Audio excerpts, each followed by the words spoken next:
Imagine meeting the love of your life by chance on a train, while escaping the pressures of a life full of responsibilities. That's what we'll see in today's story. Come with me. Amid smiles, conversations, and a touch of courage, they discover that the true value of life lies in the connections we make and the dreams we have the courage to follow. At the end of the story, tell me below in the comments what you thought. Joseph was a very rich man, but he felt very alone. He was the son of a large shareholder and a famous wine producer. When he was just 9 years old, his parents disappeared at sea after a plane crash, and Joseph was left an orphan. This event left him very traumatized, and he was never able to overcome his fear of flying, even 25 years after the accident that changed his life. Despite having a lot of money, he was never able to fulfill his dream of seeing the world because of this fear. Joseph only traveled by land, because the sea reminded him of his parents. He lived in New York City, and whenever he wanted a change of scenery, he would go to the train station and buy tickets to Boston.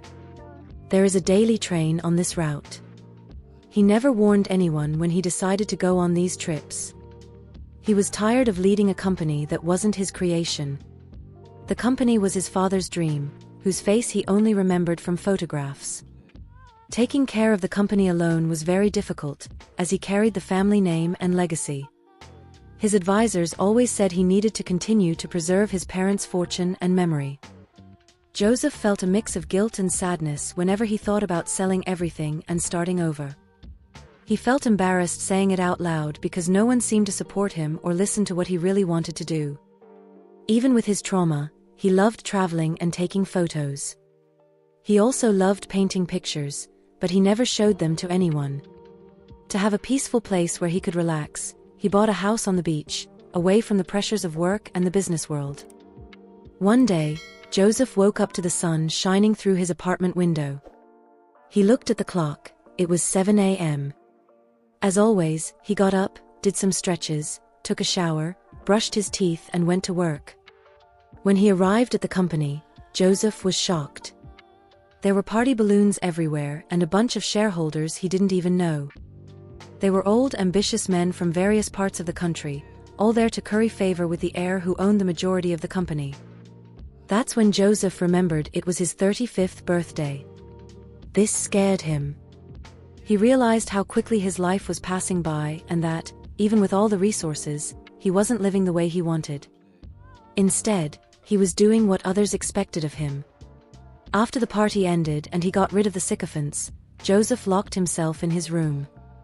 He looked at a picture frame on the table, with the last photo he had taken with his parents. As he looked at that photo, he saw the radiant smiles and lively faces of his parents. He realized that life was too short not to enjoy it. His parents were almost the same age as him when the plane crashed into the sea. If they were there, they certainly wouldn't want to see him stuck in an office, wasting his precious time, something money couldn't buy back. Determined to change, Joseph opened the railway website and bought a ticket to the coast, determined to make a one-way trip. The next day, he woke up very early. Without bothering to pack, he threw some clothes into a backpack, grabbed his wallet with his credit and debit cards and headed straight to the train station. His destination was Miami, a city with beautiful beaches. During the long train journey, Joseph dreamed of the pictures he still wanted to paint. He was excited and happy to leave everything behind without worrying about what others would think. During the journey, the train stopped at several stations to pick up new passengers. Halfway there, the train stopped at a small station. Some people came aboard, and it was then that Joseph noticed a young woman who caught his attention. She was having trouble carrying a large suitcase onto the train. Seeing that the staff were busy, Joseph quickly got up and ran to her to help her carry her suitcase. Just before the doors closed and the train started to move, the girl "Thank you very much for your help." Joseph looked into her eyes for the first time. Her hair was short and curly, shining in the carriage light. She wore simple clothes and had a natural appearance, without makeup or expensive perfumes. Despite her simplicity, she was, without a doubt, the most charming woman he had ever seen. "Do you think they would close the door without you?" Joseph asked, almost stuttering. "I wouldn't pay to see it," replied the girl, smiling. My name is Miley. Joseph introduced himself and helped Miley find her seat. By coincidence, her ticket number was exactly the seat next to his. They spent hours talking about the sights of the trip and discussing their plans for the future. Joseph did not have the courage to reveal his true identity. Joseph was hesitant to say that he was the son of millionaires who died in a plane crash. He also feared appearing arrogant by revealing that he owned a wine company. So he decided to keep it simple and told Miley that he was just a dreamy painter, traveling to Miami for inspiration. Furthermore, he was afraid of pushing Miley away and ending the pleasant conversation they were having. Joseph was truly enchanted by her and wanted to hear everything she had to tell him. Joseph discovered that Miley had just graduated as an architect from an online college. She was nervous because this would be her first formal job at an architecture firm. Miley was afraid that they would find the way she spoke strange, that they would try to take advantage of her lack of experience, or, even worse, that she would fail. She said that she would have to take a test on the spot, an architectural drawing that her bosses would ask to evaluate her skills. Just thinking about it made Miley want to cry.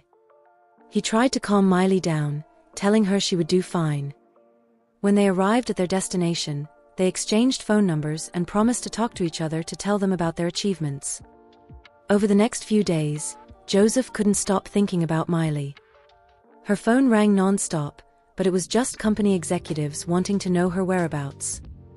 He ignored all the calls, wishing to speak only to the girl he met on the train. As he spent hours painting pictures by the sea, Joseph thought about Miley's words, the fear she felt and the great determination to achieve her goals. These were feelings that Joseph had never experienced, as his goals were always decided by other people. This motivated him to pluck up the courage and make the call on his own. "I thought you were never going to call again," Miley said, answering the other end of the line. "I didn't want to make you anxious." "Did the test go well?" Joseph asked. "Unfortunately, no," Miley replied, discouraged. She was thinking about returning home, as without her job there was no point in spending her savings in the city.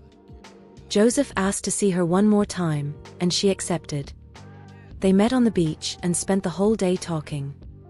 They seemed so connected that they didn't even notice time passing. When night came and the moon appeared in the sky, Miley told almost her entire life. Then it was Joseph's turn to share her story. He didn't mention that he was a millionaire, but he talked about his parents and how he felt alone in the world. Before they knew it, Joseph and Miley kissed for the first time. On that same beach, they spent a night together, without worrying about the future. The love between them was so strong that Miley decided to stay in the city for longer. Joseph took her to a house on the beach, saying it belonged to her boss. There they got even closer, and Joseph's desire to tell the whole truth only grew in his heart, but he still lacked courage. Just as Joseph was about to reveal everything, Miley did something unexpected.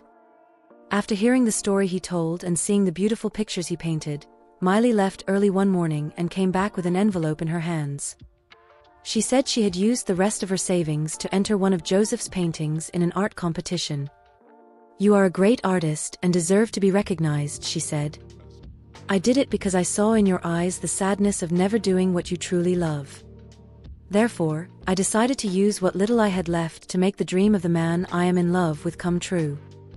Joseph was surprised and moved by Miley's gesture. He felt a rush of gratitude and love for her. He knew he needed to be honest and tell the whole truth about her life. Joseph was surprised when Miley explained that, having used her last savings to enter her painting in the competition, she would now have to return home as she no longer had money to support herself and look for work. He begged her to stay a little longer, at least until the festival, and she accepted. The festival was an event to raise funds for the renovation of a theater, and few artists had signed up. When the day of the festival arrived, Joseph and Miley were nervous but hopeful. Against all expectations, Joseph won first place in the contest. Miley was beaming with joy and pride. They celebrated together, and at that moment, Joseph knew he needed to be honest with Miley about her true identity. Her love and courage inspired him to finally live his truth. When Joseph took the microphone to thank him for the award, he decided to do something unexpected. Instead of just saying thank you, he told the whole truth. Joseph revealed that although he felt lonely and lost, he never mentioned that he was a rich man. Even so, Miley did something for him that money never could. She brought him joy, hope, and most importantly, courage to pursue his dreams and free himself from the past. Miley was surprised to discover Joseph's true identity. At first, she was a little shocked and speechless, but when she saw the sincerity in his eyes, she realized that the love and friendship between them was genuine. Instead of pulling away, Miley felt an even stronger connection with Joseph, admiring his humility and courage to reveal the truth. As the money raised at the festival was not enough to renovate the theater, Joseph decided to donate the remaining amount needed, with one condition: Miley would be the architect responsible for the renovation. She accepted with enthusiasm, and together they began a new stage in their lives, full of love, creativity, and new dreams. Afterwards, Joseph decided to sell all the shares in his father's company. He didn't want to be stuck in the past anymore. With a light heart, he moved to Miami to follow Miley, the girl he met by chance on the train, but who changed his life forever. The move to Miami marked a new beginning for Joseph. He and Miley worked together on renovating the theater, combining their talents and dreams. Every day, the bond between them grew stronger. Joseph found a happiness and peace that he had never felt before. The theater reopened with great success, and the community celebrated the beautiful transformation that Miley and Joseph brought. During the opening ceremony, Joseph gave an emotional speech, thanking Miley for bringing color and purpose to her life. He took advantage of the situation and asked her to marry him. Miley, in turn, accepted without even thinking twice. She felt grateful for having found someone like Joseph. She never imagined she would be experiencing a great love, which came about in such an unexpected way.